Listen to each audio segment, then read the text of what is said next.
Warren, it was lost, but now it's found. A Clovis Unified employee actually found this trailer in this empty lot just a few hours ago. You can see that the crooks already tried to carve off the logo of the Loma Vista Community Church. They also got inside the trailer over here. They picked on these crates right here especially. They went in there, got all the valuable electronics. They got 99 of 100 Bibles, left one behind, but the pastor tells me it's just nice to see all this other stuff coming home. I put myself in the same position in this 1994 BMW 3 Series, and I realized just how fruitless it is trying to get out. Once that door is locked, there is no unlocking it, no opening the door. The sunroof here also jammed shut. You can't even honk the horn. From 10 feet away, this is all you hear when I'm screaming. The damage out here is pretty obvious. I have some glass in my hand. That used to be the dining room window. You can see it's now replaced by plywood. The suspects drove a stolen pickup truck right into this house. Then they just jumped out and ran away. But the damage was really just beginning, and a neighbor's psyche was the next target. A mother's grief ran wild and led her right past police lines Friday morning as she caught a glimpse of her dead son. I want to see my son! 21-year-old Joshua Lewis flipped this SUV at the end of a short but violent crime spree Thursday. Police say he carjacked one person, shot at several others, and escaped from the first officer who caught him. His mother cursed the people who killed him, but apologized to the families he caused to grieve. Chief among them is Nya Lee's family. Just sad that, his life was taken away. Family and friends gathered at Lee's home Friday to comfort those left behind and tend to his wife, who was shot in the arm. The 65-year-old also leaves behind 8 children who will live on as his legacy. His goal in life is not to be someone rich or famous. His goal in life is to be, a well-known father to his children. Lee lived a simple life, mostly as a farmer, but his daughters say he was a visionary, a man of great wisdom who fought for the U.S. so he could bring his family here, only to meet a tragic and ironic end. He was in the war with the Vietnam War. Help everybody, protect everybody, come over here to be safe. Dale, 74-year-old Joan Fino suffered second-degree burns when she says a McDonald's employee basically spilled coffee into her car. Her injuries are bad, but even her attorney admits they're not million-dollar injuries. He is suing for millions, though, because he says McDonald's is still putting profits over people's safety. Her injuries are hidden under her jeans, but Joan Fino's legs carry the scars of her last cup of coffee at McDonald's. She says she ordered 2 cups, and the clerk spilled the second one right in her lap. The lid fell off, the lid wasn't on correctly, and the coffee just burnt me. Fino ended up in the burn center. She missed the birth of a grandson that night, and the pain wouldn't let up. The first night I took a pain pill, and I kept waking up because it made me sick, so I stopped taking them. And then instead of the pain pill, I'd be at night crying, so I'd end up using ice packs. She racked up thousands in medical bills, but never heard back from McDonald's after making an accident report. She did, however, have one brief conversation with the restaurant's insurance company. All they said was, "We just want to ask one question." And I said, "What? Did you blister?" And I said, "Yes." And they said, "Okay." And that was it. Fino's not the first senior citizen to suffer burns from McDonald's coffee. A jury awarded Stella Liebeck nearly $3 million for her burns 20 years ago. Back then, McDonald's kept coffee between 180 and 190 degrees.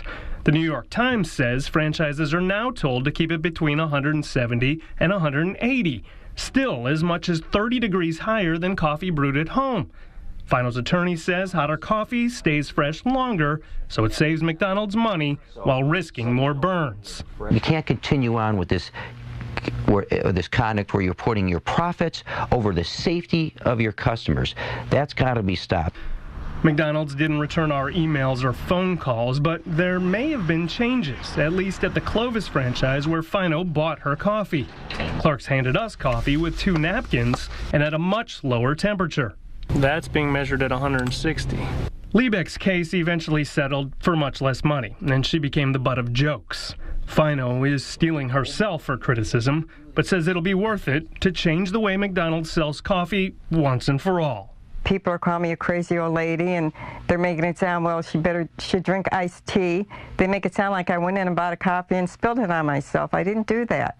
I went in to get coffee, and, you know, it's their fault. It was too hot, and the lids weren't on right. We know where Graciela Martinez spent the final moments of her short life. The 14-year-old died in September inside her family's 1997 BMW in the parking lot outside Madera South High School. And then right after school, we found her. Well, my sister found her. She was all dried, white. Her brother had left her there that morning, and police investigators tell me Graciela definitely tried to get free of the locked car. She removed some clothing, and there are signs she struggled to break out.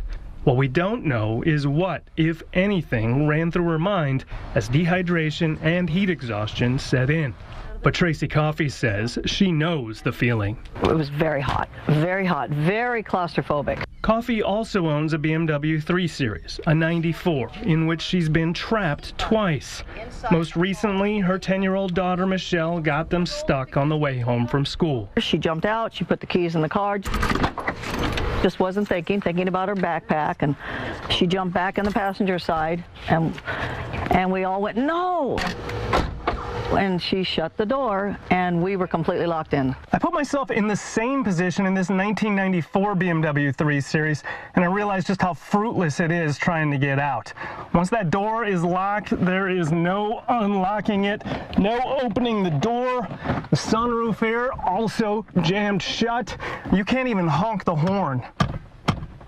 From 10 feet away, this is all you hear when I'm screaming. They don't even have an emergency trunk release. So anybody that's in this car, they're in a death trap. Coffey called a relative to get her family out, but she and 2 children were trapped in the car for almost 45 minutes. Graciela Martinez had no phone, and her family knew nothing about the BMW's feature that won't let you out of a car locked from the outside. When I asked BMW to address the issue, a company spokesman told me, quote, BMW door locks from the early 80s through the late 90s had a feature called double locking. This was an anti-theft feature designed to prevent a thief from gaining entry to a BMW by breaking a window and opening the door using the inside door release, end quote. The National Highway Traffic Safety Administration has received more than a dozen complaints about the locking system, including one other death the owners blamed on the locks. But neither the car company nor the government have ever ordered a recall. Newer BMWs will open from the inside. But mechanics tell me the old 3 Series was a ticking time bomb. I knew that this would happen to the cars, and it didn't surprise me when I seen it, but yeah, it's heartbreaking. BMW warned of the locking system in its owner's manual, saying once the locking system is engaged, quote, the doors positively cannot be opened either from inside or from outside, end quote. But the Martinez family were the 7th owners of their car, and the manual was long gone. They're now pursuing legal action against BMW. ABC 30 legal analyst Tony Capozzi says the case will likely revolve around 2 key issues. Establish, one, that BMW knew of it. It's in the manual. They knew. And you have to establish that this system that they have set up is just inherently dangerous. Really, it's a death trap. Coffey knows the danger and now keeps a tire iron in the car just in case. She'd rather just have BMW undo the locking feature. I don't care. I don't need a fancy safety theft device in the car. It's not worth it. There's no car out there on the face of this earth that should have this kind of a problem. But the damage to the Martinez family can never be undone. They're left asking why. Corin, ABC 30, Action News. Christine, this is still considered an active scene, and investigators are still just now arriving. You can see behind me several sheriff's deputies and detectives are out here, and forensics investigators just got here in the last half hour. Now, because it is still an active scene, deputies haven't been able to give us much information, but here's what we do know. Now back out here live, you can see at that house, one thing that we did notice are the steel security bars on the windows and the doors. It is the only house in this neighborhood, as far as we can tell, that has those security measures in place.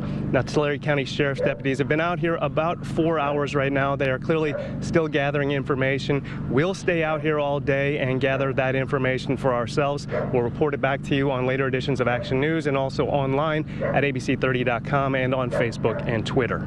We are live in Early Mark. Corin Hoggard, ABC 30 Action News.